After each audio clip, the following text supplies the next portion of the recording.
It all begins with our protagonist Kinji being chased by a strange device with a submachine gun and trying to avoid it by riding a bicycle. As he does so, he tells us that he doesn't want any adventures, nor does he believe that a girl will fall from the sky to help him because that would be too much trouble for him since all he wants is a quiet life. Then a girl does indeed fall from the sky, attacks the device, and then uses a parachute to catch Kinji as his bike has a attached to it. Kinji barely manages to hold on and drops the bike as he doesn't need anyone's help.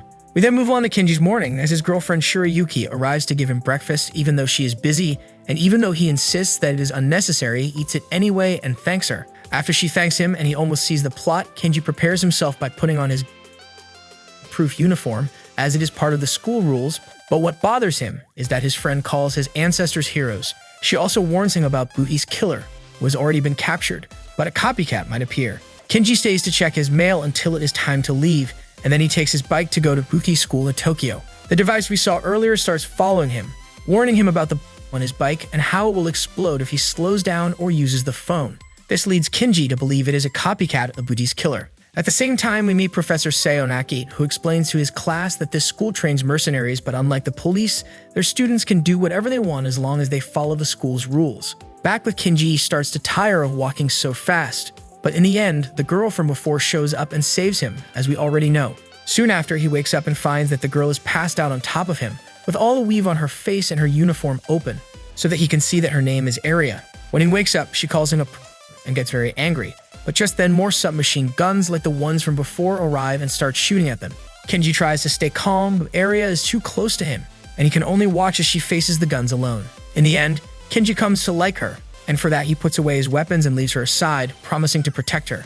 Saying this, Kinji goes out to fight the machines, dodging their shots and easily destroying them, demonstrating great skill to Aria, although she still does not forgive him for what happened before. For the same reason, she starts shooting at him and tries to attack him with her martial arts, but Kinji is more skillful, stealing her ammunition or using his to set a trap so that she can't harm him and quietly leaves for the school. On the way, he explains that this is called Hysteria Mode, a genetic ability that now makes him want to protect Aria and gives him his super abilities. Worst of all, when he gets to class, he finds out that Aria is his partner, and she tells everyone not to talk about them and shoots anyone who dares. At dusk, while Kinji wonders why the copycat is after him, Aria comes home with her bags and declares to Kinji that she will be his vassal from now on. Sheesh. 2. He also tells Kinji to get peach bread and make a snack for him. Kinji has to comply and learns that besides poison and darkness in Butei, he must also guard himself against women. To make matters worse, Aria insists that Kinji join her team even though he doesn't want to participate in the assault squad. This makes him contemplate dropping out of school. Aria threatens to stay in the house if he doesn't agree, knowing he is the person she's searching for. When the argument goes nowhere, she kicks him out.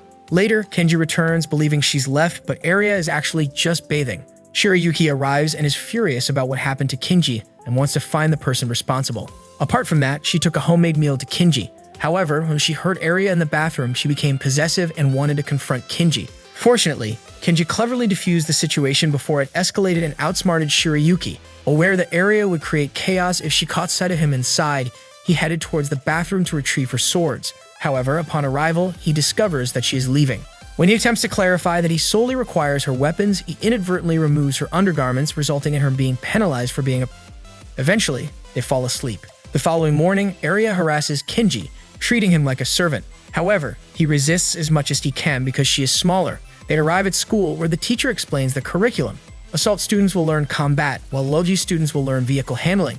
This will assist them in obtaining tasks from the school's notice boards, which may include assignments such as chauffeuring VIPs or performing missions involving combat and infiltration. As Kinji recognizes that Aria belongs to the attacking team, he may attempt to avoid her during his training time. Sadly, she has already accumulated enough credits to graduate, leaving him to endure her presence throughout the day. Kinji and Aria search for a cat, a straightforward task with no plan from Kinji aside from looking traditionally and having lunch with Aria. There, Aria tells Kinji she isn't interested in school rankings and has no friends. They eventually locate the cat, and when Kinji tries to rescue it, it scratches his face badly. Once they complete the mission, Kinji trades games for information about Aria with his friend Reiko. Here, he discovers that Aria goes by the nickname Quadra because she wields 2 guns and 2 swords. Additionally, being a member of the European nobility, she carries herself with an air of haughtiness and arrogance. Moreover, as an S-rank mercenary, she has never let anyone escape during her entire career. He tells her everything when he arrives home. She explains that Kinji hasn't joined her team yet, which annoys him. Kinji was initially ranked S when he joined, but now he's only E due to not taking the exams. He aims to join them in a team. Kinji doesn't wish to do so as he desires to eliminate his hysteria mode, but eventually he accepts her offer to work together. For now. Chapter 3. The next day, he goes to the attack building where Riko and his other friends are waiting for him to teach Aria, who is very popular. However, when they see her, they all turn away because, as her name suggests, she is like an aria, which is a piece of music sung by a soloist. This surprises Kinji, as she wants to sing a duet with him. Since they have nothing else to do, they go to an arcade where Aria sees a mechanical claw full of cute stuffed animals and desperately wants one. So she starts playing over and over again without grabbing any. Kinji arrives and helps her grab 2 at a time, one of which he gives her as a reward for her help, showing that she can be a sweet girl too. In the evening, Kinji notices that his watch is not set properly, and although he does not give it any importance at first, it takes its toll the next morning as he ends up missing his bus for just a second. This forces him to leave, but to everyone's surprise, at that very moment, the students are alerted that there is a bus, just like the one that was planted on Kinji at the beginning of the story. Upon learning of this, Kinji leaves with Aria in a van to help his friends. Meanwhile, they are intercepted by a car with a submachine gun, which shoots at them, but thanks to their bulletproof clothing, they manage to survive. Meanwhile, Aria and Kinji figure out where the car is headed, and Aria also tells him that Butei's murderer was not caught, and that the culprit is someone else. So he plans to use Kinji this time to see what he has. Back with the students, they want to fight as soon as they enter a tunnel, but when they do, the submachine gun in the car fills it with. And as if that wasn't enough, it has a heat signal detector that can identify the student's position even behind the bus. Because of this, he shoots the driver, leaving Muto, Kinji's friend, to drive. He and Aria have already arrived on the scene, destroyed the enemy vehicle, and boarded the bus as the only way to help the wounded and defuse the. Muto tells Kinji that the fuel will run out just as they reach the city, so they don't have much time left. Aria starts to get out of the vehicle to look for the and finds out that it's one so powerful that it can blow up a tank. Meanwhile, Kinji climbs up to the roof to find the beacon that gives his position to the enemy, but as soon as he does, Aria gets angry at him for not following her orders to help her, and at that moment another armed vehicle shoots at him, causing Aria to jump towards him to defend him. She manages to destroy the enemy vehicle, but is wounded in the process. At that moment, they come out of the tunnel and Kinji sees his friend Reiki, a sniper, who easily drops the and saves everyone. Later, Kinji learns that she is Aria's mercenary, as she believes that she can do anything with Kinji, although it turns out that this is not the case. When he goes to see her, the two argue again about Kinji leaving the school, to which she insists that he investigate so that he knows why she needs him so desperately. But in the end, they both agree that he is not the one Aria is looking for, and in the end, he decides to leave Butei. Chapter 4. We now witness a ship disaster caused by the murderer of a Butei. The media has reported it, and Kinji's brother is present, continuously inquiring about his sibling. Even though he rescued the passengers and sacrificed himself, everyone still blamed him. That's when Kinji realized that no matter how excellent of a Butei you are, you won't get acknowledged. Therefore, he decides to resign. When he sees Aria, he starts following her without any explanation. Aria sees him and takes him to the police station. There they find his mother, Kane, who was arrested for murder. Aria was looking for him to help reduce her mother's sentence. However, she cannot do it alone as she has not found a partner yet. After they leave, Kane warns Aria to avoid the European Union, causing Kinji to realize the situation and see Aria crying as she leaves the building. Skipping school the next day, Kinji investigates and clears Aria's mother of the wrongful accusation she faces. He understands that Aria desires to team up with him, but he cannot act on it as he will return to London soon. Therefore, he decides to let it go. Later, Riko invites him to a private room with a promise to reveal information from police records about Butei's killer in exchange for spending quality time with her. During this time, he uncovers his brother's name. Riko attempts to harm her, but this triggers Kinji's panic mode and he moves her away. He then sets off to find Aria, aware that she may be at risk. When he reaches the airport, his panic mode assists him in processing the situation, giving him a calmer state of mind. Kinji tries to halt the plane but fails and ends up boarding with Aria. She's angry with him for coming after turning her down, but Kinji begins to explain his belief that the Butei might not just be free, but is currently on the loose. Lightning suddenly strikes, causing Aria to jump. Kinji realizes she's just an ordinary girl and tries to comfort her. The Butei assistant notifies them that the plane's been hijacked. The duo starts looking for the assistant, aware that they're in danger. Their plan is to falsely accuse Aria's mother, and their top priority is to get rid of her. While investigating on the plane, the team comes across a stewardess called Riko. As it turns out, Riko and Aria are descendants of the infamous French thief Lupin and the renowned detective Holmes, respectively. Riko was not the one who killed the Butei, but she held responsibility for Aria's mother and Kinji's brother. Her aim is to escape the limitations she experiences at home, as she feels compelled to follow Lupin's path. To accomplish this, she needs to surpass her ancestor, and for this, she needs Aria's help, who will act as Holmes, with Kinji as her partner. After giving their explanations, the two girls engage in a fight. They both possess firearms and are equally matched, but Riko emerges victorious by using her hair blade and shooting Aria. Chapter 5. Kinji then takes Aria in his arms to her room and has to take off her clothes to tend to her wound, but that causes her to wake up and get angry at him both for seeing her plotting and for helping her, because since the cat mission, she is aware that he hates her, so she tries to get him out of this situation. But Kinji kisses her to provoke her hysteria mode and asks her to trust him so they can get out of this. Movie students, on the other hand, have heard about Aria's escape and start planning their moves to help. Back with Riko. Riko enters Aria's room and shoots at Kinji, but he easily cuts the bullet with a knife. Then Aria attacks, eventually disarming Riko. But as defeated as Riko is, she doesn't want to give up on them, so she uses her hair, causing the plane to fall. Meanwhile, on the ground, Butei's students face a new problem, and that is that the flight codes have changed radically, so they can't help either. While Aria goes to pilot the plane, Kinji arrives to corner Riko, who is already prepared with a bunch of bombs. He knows that she controls the plane with a device in her hair, but he also asks her about the European Union, to which Riko offers him to go with her, but alone, and that he will be able to find his brother there. Kinji refuses the offer, which causes Riko to flee the plane, so he returns to the area to try to help her pilot. And although she does not know how to land such a big plane, Kinji encourages her and warns Mutu about his situation. As they do so, they realize that they are running out of fuel due to the damaged engines and that they have less than 10 minutes to figure out what to do. That's when the city's defense department appears and tries to help Kinji, but the students quickly discover that it's a hoax and warn their friends that they plan to destroy the plane and cut off all communication, fearing a failed landing. Therefore, Kinji hatches a plan. He wants to use an empty island of the school to land, but due to the weather and shape of the area, they can barely land with luck. Upon hearing this, Mutu and the others set out to help. Kinji gets scared as they approach the island, but Aria reminds him that they still have a lot to live for, and after giving him confidence, they see their friends light the landing strip for them. Once they land safely, they are tended to, and the next day, Kinji rests at home. Just then, Aria arrives to tell him that his mother's trial has been postponed as this incident proves that she was falsely accused, and therefore she may soon be free. Then she and Kinji begin to talk about what happened, and Aria tells him that she will never call him again, and that she wants him to be her partner. But Kinji does not accept this, and she leaves sadly, knowing that there will be no one like Kinji.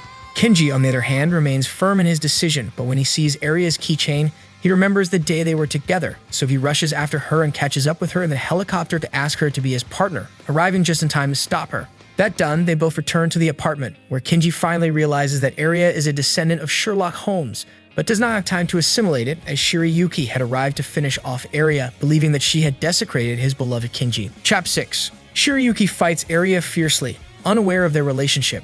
Shirayuki shows skill with the sword and psychic powers as a chowdi. She is part of the Miko Hitoji clan, training individuals in a special art for Butei missions. Riko, who could control her hair, was also in the clan. A department disaster would happen if a highly skilled chowdi fought somebody like Aria. Although Shirayuki wants to keep fighting, Aria explains that Kinji isn't her slave, but rather her partner. This makes Shirayuki feel better since he knows they aren't romantically involved even though they kissed. Aria reassures everyone that she isn't pregnant. The following day at school, Shirayuki is still mad at Kinji, believing he is unfaithful. During class, they announce the Adserd Festival, an event attended by Butei from other countries. The festival showcases the students' capabilities, and Kinji and his friends will demonstrate their shooting skills. In turn, Aria has finally figured out how babies are made and is annoyed with Kinji, but when he sees that he can't catch the punch in the air like she can, he decides to take her with him to train for it, since she has been researching him and has come to the conclusion that his personality change is due to trauma and not hysteria mode. So she tries to force him out while she practices to be a cheerleader at the event. After a few classes, Kinji is still having trouble blocking Aria's moves. Suddenly, they overhear Shirayuki getting summoned to the principal's office. The pair decides to sneak out and search for Shirayuki's vulnerability. This is because Shirayuki planted a trap in Aria's locker to harm her. Arriving at Shirayuki's, they learn that she was called because her grades have been dropping for a while now, and then the teacher asks if she has found Durandal, a criminal who targets chowdi like her. And since Shirayuki is a school treasure, the teacher wants her to get a bodyguard at least for the festival for the next 24 But Shirayuki doesn't want to, since if she had one, she wouldn't be able to take care of Kinji. Upon hearing this, Aria offers to be Shirayuki's bodyguard, and Shirayuki agrees with the condition that Kinji will also be her bodyguard and that she will live with him. In the end, she moves in with him. As she settles in, Aria sets up defenses and traps in the apartment because she believes in Durandal's existence. When Aria hears how Kinji is nice to Shirayuki, she gets a little jealous but does not say anything. At the end of the day, they all sit down to eat. At this point, the two bros fight again. As time goes on, Kinji and Aria protect Shirayuki. It seems like a lot of dating and fighting with her. When they were alone, Kinji and Shirayuki recalled their childhood. They learned that Shirayuki wasn't allowed to leave her shrine, but Kinji assisted her in seeing the fireworks for the first time. He felt sympathy for her. The following morning, Kinji is in bed due to illness. Aria shows up with medicine while he's asleep. Although this helps him recover, he believes Shirayuki was behind it when he wakes up. However, Shirayuki conceals the truth, causing Kinji to suspect that the girls are scheming. At school, Aria shows up with Kinji and tells him to check her friend's phone as she thinks something bad might happen. They can do it together because she put Reiki in charge of watching Shirayuki. Aria discovers Shirayuki's situation, becomes upset with Kinji, and becomes jealous of him. She demands proof that she is wrong, and Kinji argues that she has no evidence of Durandal's existence, believing it to be an excuse to save his mother. This text is already well written and does not require improvement according to the given principles. Therefore, the answer annoys Aria a lot since, unlike her great-grandfather, she does not know how to explain this, but she believes with all her strength that Durandal exists, and as such, they must be vigilant, but seeing that Kinji is just like everyone else, she gets very angry and shoots him. Later, Kinji tells Shirayuki that he will be her exclusive bodyguard after the incident. Shirayuki is thrilled because she can now be alone with him, and it's like a dream come true. However, Kinji soon realizes that it's not ideal since the fireworks display is imminent. Shirayuki won't be able to attend due to her clan's restrictions on leaving the school or the shrine. Although she puts on a pretense of being okay, Kinji knows she feels imprisoned. Kinji persuades his childhood friend to watch the fireworks with him. They walk down the street in silence, and though it feels awkward, Shirayuki is happy to be with him. Kinji stays away from Shirayuki when she becomes emotional, making her feel a bit sad. But when Shirayuki receives a message on her phone, Kinji becomes scared. When it's time to go, Kinji persuades his friend to come with him and watch the fireworks. Later in the evening, we see the couple walking down the street awkwardly. They don't say much, but since they have been childhood friends, they continue their journey quietly. They arrive late to watch the fireworks on the beach, but Shirayuki doesn't care because being with Kinji is all she needs. He avoids her since she seems so fragile, which makes her sad, but her sadness turns to fear when a message arrives on her phone. Kinji comes at that moment with some fireworks and they have fun together for a while. He sees his friends again while enjoying the fireworks. At that moment, Shirayuki informs Kinji that she used cards to foretell the future. The cards suggested Kinji would soon disappear due to Aria, who caused him to change. Therefore, Shirayuki urges Kinji not to abandon her this time and requests a kiss. Kinji is about to oblige when nearby fireworks interrupt them.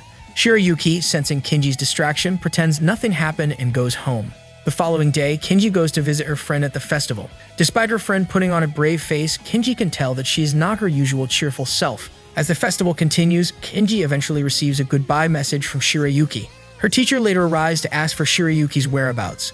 The teacher says that Durandal may be the reason for her disappearance. This makes Kinji alert, who then runs to get information from Reki about where their friend might be. She went to a lobby hangar, so Kinji followed her there. When he arrives, he sees Shirayuki meeting with Durandal, who seems to have made a deal with her about not harming anyone at school. Durandal explains that his only desire is to help Shirayuki reach her full potential.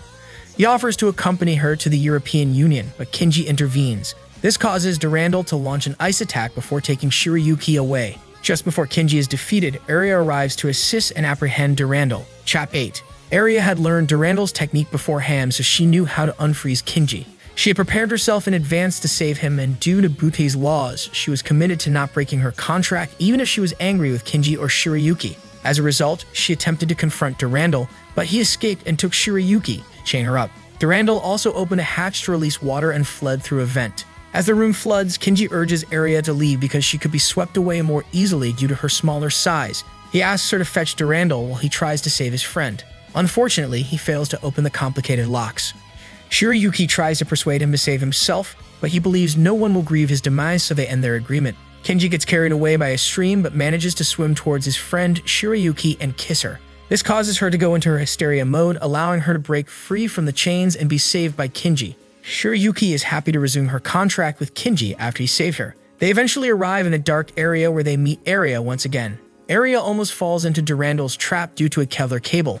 Aria quickly understands that Kinji is behaving irrationally, so she disregards him and goes to Shirayuki instead. At that instance, Kinji realizes something's amiss and shoots at Shirayuki, who was Durandal in disguise. The person who was found later tells them that he is a relative of Jean Dark and belongs to a well-known and risky family of cheaters. Just before he can harm Aria, the genuine Shirayuki arrives and assists her buddies in the scuffle. However, Durandal overpowers them, throws smoke bombs, and flees while changing his guise. After healing Aria's injured hands, Shirayuki asks Durandal to stop attacking them, expressing her desire not to cause harm. She also requests her friends to leave, but they show no intention of leaving her by herself. Despite Shirayuki's clan and school rules, she plans to be with Kinji. Durandal insists on accompanying her to the European Union. Shirayuki asks Kinji to avoid seeing her because she will use a forbidden technique that could make him hate her. However, Kinji reassures her that this is impossible. This motivates Shirayuki to reveal her real name, Scarlet Miko or Himiko, which symbolizes her flaming sword, with which she begins to attack. Aria realizes that Shiraya won't endure much longer. As a result, she devises a strategy to strike alongside Kinji. When Kinji spots her, he vows to have faith in everything she says going forward. Together, they bide their time until Shirayuki becomes weary before launching their assault. By doing this, they succeed in stopping Durandal. However, she is capable of killing unlike them and tries to finish off Kinji. Shirayuki arrives and stops her by smashing her sacred sword. After capturing his opponent, Kinji encourages Shirayuki with admiration for his fiery attack that she found intimidating, but he considers as stunning. Later, we see the absurd cheerleading show in which Shirayuki participates thanks to Aria. At Kinji's place, Shirayuki discloses the reality of Aria's assistance when Kinji fell sick. Upon listening to her, Aria requests Shirayuki to team up with Kinji henceforth. However, Aria forbids them from doing certain things, which triggers a brawl between her and Shirayuki, who accuses herself of kissing Kinji. When the trio had their gathering, someone was watching them and grinning. 9. Later on, Kinji goes to Aria's house. He feels a bit uneasy, but Aria greets him warmly when he knocks, and then takes him to her room for some activities. However, Kinji gets very agitated and realizes that it's Riko. She removes her mask and explains to him that her motive for returning is that she desires Kinji exclusively, being aware of his hysteria mode. She proposes that if he joins her, she can have access to him whenever she desires. Nevertheless, before she can continue, Aria arrives, upset that they are attempting to take what is hers. Riko then throws a light grenade and they escape to the roof. Kinji and Aria head up to the roof where they meet Riko again. Riko starts insulting Aria, leading Kinji to intervene before things get out of hand. He knows Riko has a tax agreement with Butei, and that attacking her could result in criminal charges for both of them. This would also prevent Aria from being able to assist her mother. Riko, feeling that she has the upper hand, begins to explain that she's carrying out these actions because Vlad, who's number 2 in the European Union, accused her of endless wrongdoing. As a result, he kicked her out and took her treasure. To rectify the situation, she requests their help as accomplices in a theft. She offers to testify on behalf of Aria's mother in exchange. Later on, they spot Riko returning to class. However, they are cautious about his scheme because they believe his story, but do not wish to aid theft. Meanwhile, Aria is aware of something that Kinji is not but chooses to keep it to herself. Later in their flat, they both agree to assist Riko. However, Aria is angrier with him for being intimate with Riko and begins to assert her ownership over him, revealing her Tsundere personality. She dislikes other girls touching her as she feels that the kiss he gave to Shirayuki was already enough. Shortly after, Kinji goes to his biology test with Riko by his side. She begins to make him feel her head or tongue so he can activate his hysteria mode whenever necessary. Unfortunately, the teacher catches them and Kinji gets into trouble. Afterward, they walk in the rain. She tries to soothe him and shares her umbrella, pretending they are a regular couple. But Shirayuki arrives, irritated by another thieving cat, and confronts Riko. She brags about her kiss with Kinji, but he has gone further, making Shirayuki even more furious. Because of this, she starts the fight, where Riko easily humbles her. Feeling embarrassed about being caught, she requests Kinji's assistance. He guides her to the infirmary, where Shirayuki applies her abilities to shut the door and take Kinji's phone, ensuring nobody will interrupt them. He asks her why she wants to make it, and Shirayuki explains that it's because of some predictions he made about meeting 3 women. Also, he broke some rules at the shrine, so he must stay there for a month.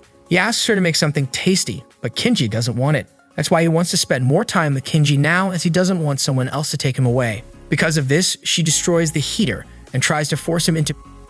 But Kinji cleverly tricks her to escape through the window, while she, frustrated, promises to continue this when they meet again. Several days later, Aria and Kinji attend a meeting with Riko, who awaits them alongside a team of maids. Chapter 10.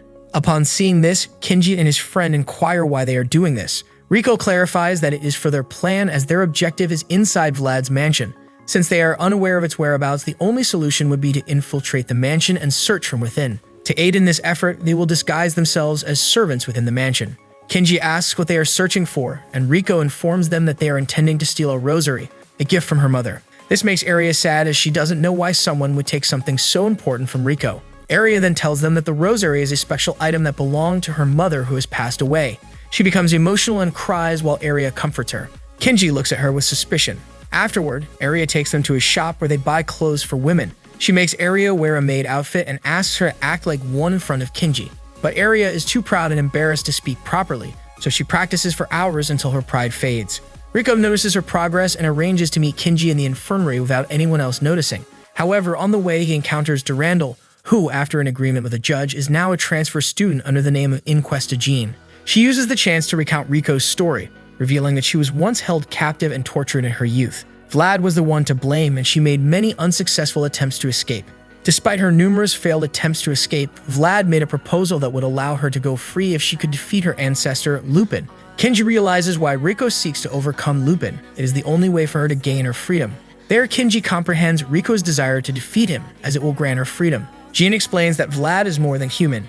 He is a demon, a monster, and can only be defeated by destroying specific engravings on his body at the same time. She draws a picture showing where 3 of the engravings are located, but does not know the location of the 4th. Although Jean's drawing skills are poor, Kinji receives the instructions and goes to the designated location that Riko told him about. He enters a changing room just as some women are undressing. Muta was here too, but for peeping Tom.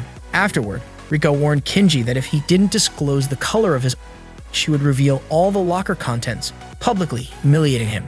Kinji is rescued, but upon seeing Aria, he panics. Just before the chaos begins, Professor Savanaki arrives while Reiki unlocks the locker where Kinji is. Suddenly, a white European wolf appears and attacks the professor. Kinji steps in to stop it, but since it's a protected species, he can't hurt it. To chase the wolf away, Kinji and Riki ride on his friend's motorbike, but the wolf sets a trap for Kinji. Riko realizes that Kinji has become hysterical because of Aria and is envious. As they pursue the wolf, they question whether killing it is necessary, but the only ammunition they have are normal. Reiki is indifferent about that, causing Kinji to think she's inhumane. Despite the wolf's plan, Kinji easily evades the trap and successfully ties up the wolf. However, the creature does not surrender and attempts to escape.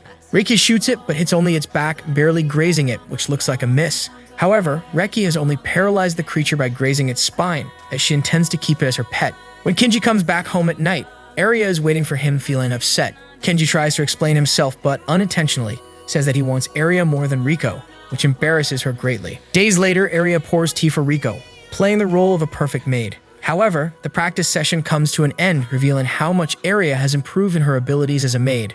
Following this, it is time to depart for Vlad's mansion. As they make their way there, Riko is clothed like Kana, and Kinji's relationship to her is seemingly important. Riko attempts to avoid talking about this. Throughout the journey, Kinji ponders on Jean's words and finds himself unable to fathom the extent of Riko's secrets. Finally, they reach the mansion and meet Professor Sayonaki, who seems to be working and researching there. However, the professor accepts them as servants and prepares everything for them. Kinji finishes getting ready and then accompanies Aria to work. He catches her trying on the new maid outfit, which makes her furious, and she takes it out on Kinji as usual. Days go by, and they both work effortlessly as servants, keeping an eye out for any cameras or spots where they might find the rosary. During one of their rare moments of leisure playing pool, Kinji notices Aria's potential, becoming quite thrilled. However, they are interrupted by a sudden storm, which terrifies Aria. Kinji comforts and soothes her. In the evening, they speak with Riko on the phone and explain that they are aware the rosary is located in the basement. However, as Sayonaki is always present, they are unable to retrieve it. Riko suggests that one of them acts as a decoy while the other steals the rosary. Later, during Sayonaki's dinner, Aria notices that he speaks Romanian. This is not surprising since the owner of the mansion is also Romanian. He asks Aria how many languages she knows. It turned out to be the same number of roses in the garden, each one of a different type. As they're unnamed, she names them after herself, making her happy. Later that evening, she tells Riko and Kinji that the basement vault is too well guarded and they need special equipment. However, he is more worried about Sayonaki's flattery of him.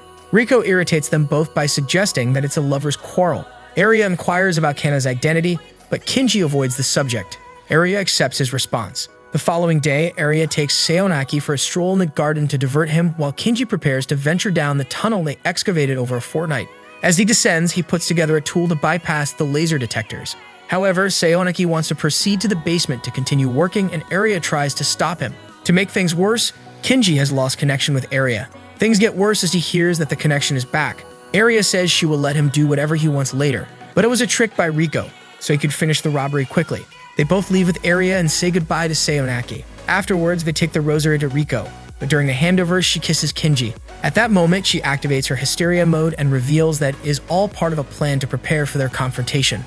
At the start of the face-off, Riko tells Kinji and Aria about the ability the rosary granted her while she was imprisoned. She intends to use it to defeat them, but before she does, someone injects her with tranquilizers from behind. Professor Seonaki and some white wolves knew about the theft, and it was Seonaki who suggested that Vlad experiment with Riko to make her a worthy descendant of Lupin. However, no matter how hard he tried, he couldn't get a successful result. Therefore, he began to tease and taunt Riko by playing with her rosary and mocking her attempts to surpass her great-grandfather.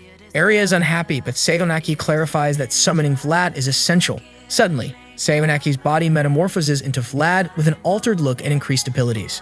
Aria fires a barrage of bullets as Kinji subdues the wolves. However, neither the bullets nor the cuts affect Vlad, who regenerates speedily.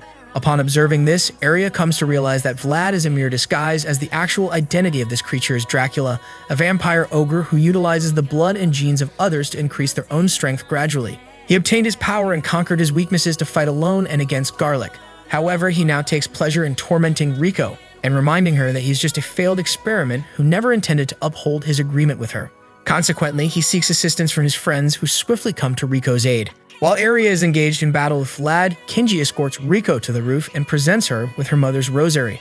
Riko's mother asserts that with this information, they can defeat Vlad, and discloses to Kinji that Vlad's last vulnerable position is his chest. Kinji relays this to his comrade, and they jointly strike at Vlad's weak spots. However, Vlad is impervious, as Riko's mother has made a miscalculation. Kinji informs his partner, and together they attempt to target Vlad's vulnerabilities. However, Vlad remains unaffected as Riko makes an incorrect assumption. He remains unscathed and lets out a powerful roar, dispelling Kinji's state of hysteria effortlessly. This makes him go back to his usual state, feeling clueless and extremely frightened. Aria attempts to provide assistance, yet Vlad hurls him into the void.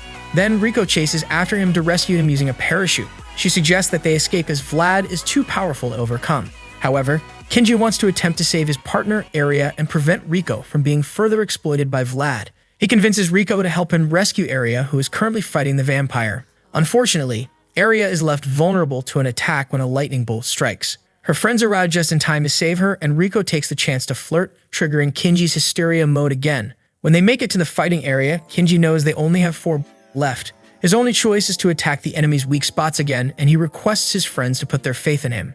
Vlad appears, and they all fire their rounds at him. Kinji understands that if his vulnerable areas are attacked right away, he will seek shelter. However, they can emerge victorious by unexpectedly altering the path. This tactic proves successful in the end, as Kinji had previously observed Vlad protect his mouth and subsequently target his tongue for a fatal shot.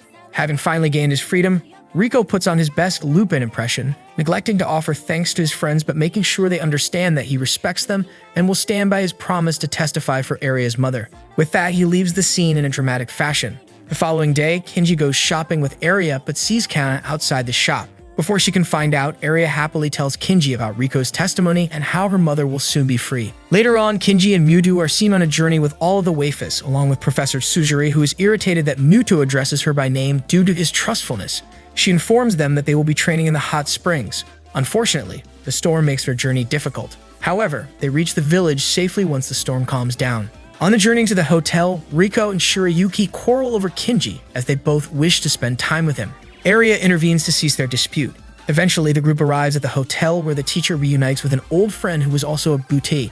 The ladies inquire as to why the teacher's comrade left her job. Her response is that her predecessors were fond of hot springs. The most shocking revelation is that, according to their observations, she's around 60 years of age and also trained as a ninja.